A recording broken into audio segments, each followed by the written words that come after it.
ஆஹா என்ன கணம் மங்கினி பாண்டியரை இன்று மதிய உணவுக்கு இதை தயார் செய்து விடுங்கள். சற்று நெய்யை தூக்கலாக ஊற்றி நன்கு சிவக்கும்படி வறுத்து விடுங்க. உத்தரவு மன்னா. இந்த சார் இங்க அமெரிக்கா சென்று வந்த பிறகு இந்த அமைச்சரவையில் ஏதாவது மாற்றம் இருக்குமா சார்?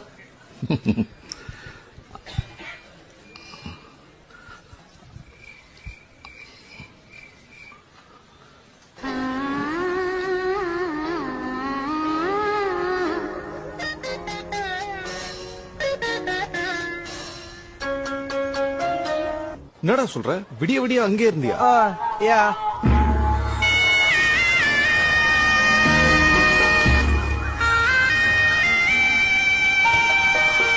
மாறுதல் ஒன்றுதான் மாறாதது. Sir wait and see. Super.